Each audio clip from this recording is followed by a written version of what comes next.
You're surrounded by people and you have never felt more alone in your life. But psychology tells a completely different story.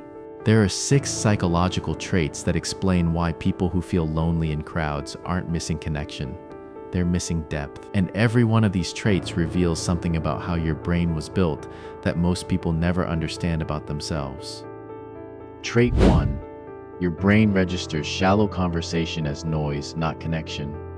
Most people can walk away from small talk feeling slightly warmer, slightly more connected. You walk away feeling more drained than when you started.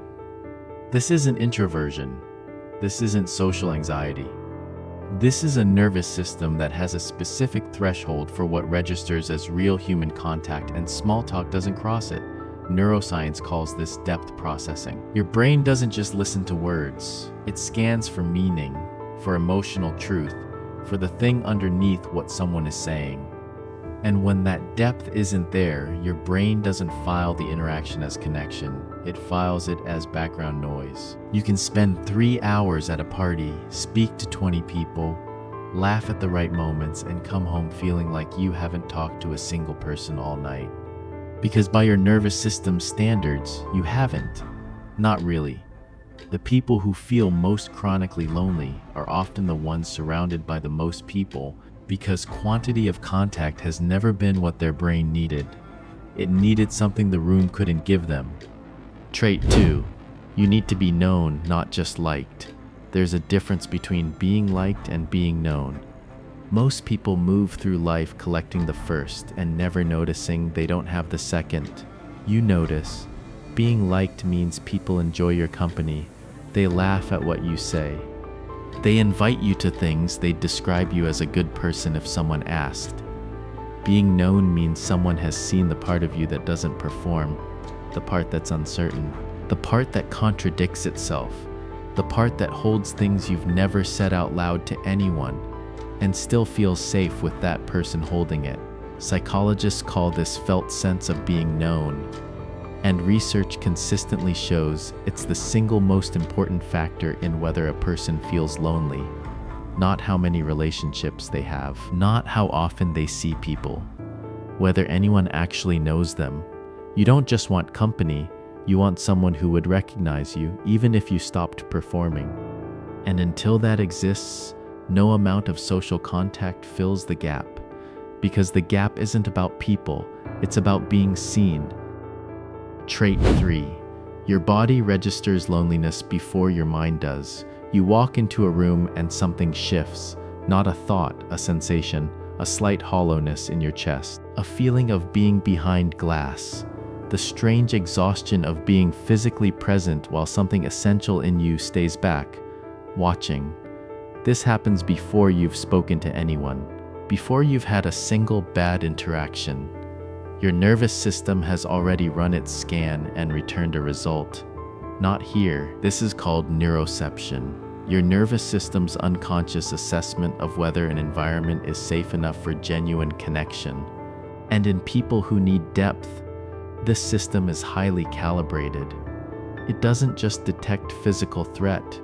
It detects emotional shallowness, performative warmth, the absence of real attunement. When the scan comes back negative, your body goes into a particular kind of isolation mode. Not withdrawal, not anxiety, but a quiet separateness. You're in the room, you're functioning. You're even pleasant. But something in you has already understood that what you need isn't available here. That sensation isn't anxiety. It isn't social failure. It's your nervous system being honest with you about what it found. Trait 4. You carry things you've never found the right person to say out loud. There are thoughts you've had for years that have never left your own head. Not because you're secretive, because you've never found someone who felt safe enough, or interested enough, or deep enough to hold them. And so they stay inside, building up, creating a quiet kind of pressure that has nothing to do with being antisocial and everything to do with having a mind that generates more than the average conversation can contain. Psychologists call this unexpressed inner life, and it's one of the strongest predictors of chronic loneliness. Not because the thoughts themselves are a problem, but because the inability to share them creates a fundamental disconnect between who you are on the inside and how you exist in the world. You show up, you participate, you're present, but some significant part of you is always slightly held back, waiting for the conversation that goes deep enough, waiting for the person who doesn't flinch, waiting for the moment when you can say the actual thing instead of the acceptable version of it. That waiting is exhausting, and it's not weakness. It's what happens when a mind like yours has never found its container. Subscribe if this is making sense of something you felt for a long time. New videos every 2 days. Trait 5. You learned to perform a lighter version of yourself, and it made you invisible. Somewhere early on you got the message. You were too much, too intense, too serious, so you learned to skim the surface, to laugh at the small talk, to be likable instead of known. It worked. People found it easier. The room felt more comfortable. But you felt lonelier because every time you performed the version of yourself that fit the room, the actual version got a little more invisible, a little more convinced that if people really saw you, the full version, they'd find it too much. That belief is the loneliness, not the depth. The belief that the depth is the problem. It isn't, it never was. Trait 6. You feel loneliest in the gap between who you are and who you're allowed to be. The deepest loneliness isn't the absence of people, it's the distance between the version of yourself you show the world and the version that actually exists. When that gap is small, when you're in a conversation where you can say what you actually think, feel what you actually feel, be curious about what actually interests you because you're less divided. When the gap is wide, when you're performing, managing, editing, translating yourself into something the room can handle, the loneliness is total, even in a crowd, even with people who care about you. Because the part of you that needs connection isn't the part that's in the room.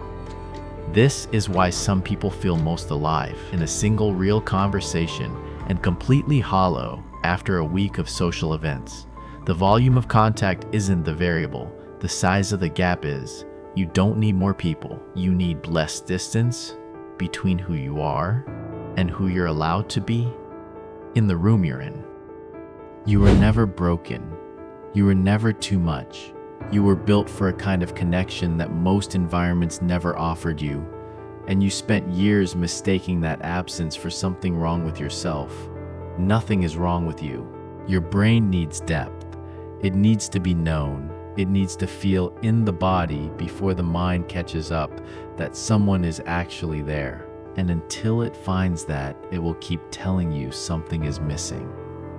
That signal isn't a flaw, it's information. It's your nervous system refusing to settle for less than what it was built for. Which trait felt most true for you? Drop the number in the comments.